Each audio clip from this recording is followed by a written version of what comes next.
Netaji Subhash medical college and hospital, multi speciality 350 bedded hospital, अनुभवी doctors and trained paramedical staff, 24 hours emergency services. Netaji Subhash medical college and hospital. अगर 8 सूर्य की ऊर्जा एक साथ अचानक निकले तो क्या होगा, वो भी 2 ब्लैक होल्स के बीच निकले तब क्या होगा।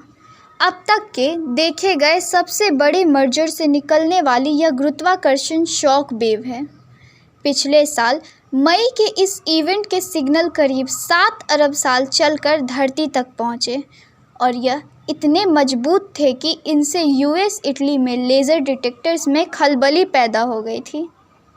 शोधार्थियों का कहना है कि ब्लैक होल की आपस में हुई टक्कर से एक इकाई पैदा हुई जिसका मास हमारे सूर्य के मुकाबले 142 गुना ज़्यादा था। यह चीज़ बेहद अहम है कि विज्ञान में काफ़ी वक्त पहले से ही ब्लैक होल्स का पता लगा लिया गया था। इनमें से कुछ बेहद छोटे और कुछ बेहद बड़े थे, लेकिन इस नई पड़ताल ने एक कथित इंटरमीडिएट साइज़ के ब्लैक होल का पता लगाया है जिनकी रेंज 100 से 1000 सन या 16 मार्स के बराबर है। यह एनालिसिस इंटरनेशनल लीगो गठजोड़ का नतीजा है। यह गठजोड़ अमेरिका और यूरोप में 3 super sensitive gravitational wave detector system चलाता है। ब्लैक होल्स अंतरिक्ष का एक ऐसा इलाका होता है जहां पदार्थ अपने आप खत्म हो जाते हैं। इनकी गुरुत्वाकर्षण शक्ति इतनी तगड़ी होती है कि इसमें से प्रकाश तक बाहर नहीं आ पाता। कुछ बड़े तारों के विस्फोट के साथ टूटने से ब्लैक होल पैदा होते हैं। इनमें से कुछ तो हमारे सूरज के मास के मुकाबले 90 गुना बड़े होते हैं। यह विशालकाय ब्लैक होल्स कैसे बने हैं इसका अभी तक पता नहीं चला है।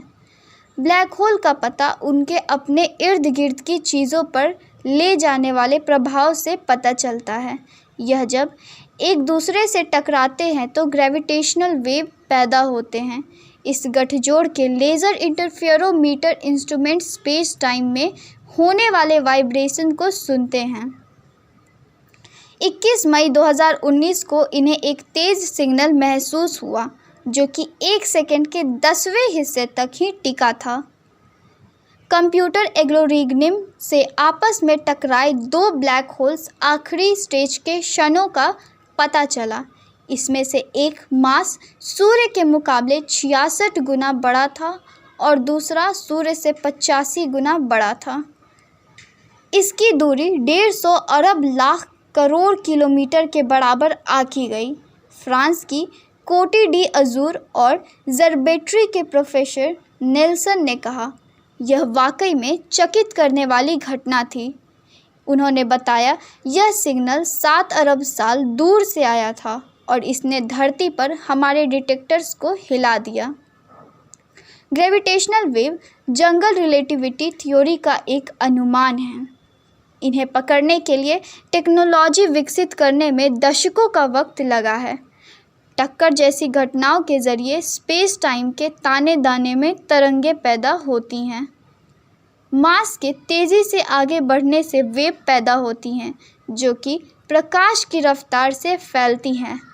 पता लगाने जाने योग्य स्रोतों में ब्लैक होल्स और न्यूट्रॉन स्टार का मर्ज होना शामिल है।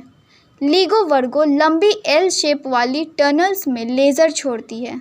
यह वेव प्रकाश में अवरोध पैदा करती है। वेव्स के पता लगने से ब्रह्मांड में पूरी तरह से नई खोजबीन का रास्ता खुल रहा है। 85 सोलर मार्स ऑब्जेक्ट के टकराने से वैज्ञानिकों को सोचने पर मजबूर कर दिया है, क्योंकि तारों की मौत से ब्लैक होल्स बनने की उनकी समझ में वाकई में बड़े पैमाने का अनुमान नहीं लगाया गया था। तारों का जब न्यूक्लियर फिल खत्म हो जाता है तो इनके अंदर विस्फोट होता है और यह ब्लैक होल्स बन जाते हैं। ऐसा तभी होता है जबकि वह पर्याप्त बड़े हों, लेकिन तारों के अंदर काम करने वाली फिज़िक्स से ही अंदाज़ा मिलता है कि 65 से 120 मार्स के ऑब्जेक्ट से ब्लैक होल्स का बनना नामुमकिन है। तारों की मौत से जो इकाइयाँ बन सकती हैं वो दरअसल खुद को तोड़ देते हैं, उनमें कुछ भी नहीं बचता। अगर विज्ञान इस बिंदु पर सही है तो 85 सोलर मार्स ऑब्जेक्ट की मौजूदगी का स्पष्टीकरण यही हो सकता है कि वह खुद एक पहले से ब्लैक होल्स यूनियन का नतीजा था। यूके के ग्लासगो यूनिवर्सिटी के प्रोफेसर मार्टिन हेंड्रिक बताते हैं कि इसकी यूनिवर्स बनने पर गहरी छाप है। वह कहते हैं, यहाँ हम मर्जेस के पदानुक्रम बड़े ब्लैक होल्स के बनने के संभावित तरीकों की बात कर रहे हैं। ऐसे में किसे पता है कि 142 सोलर मार्स वाला ब्लैक होल्स किसी दूसरे बेहद भावी ब्लैक होल्स सिम में मिल गया हो।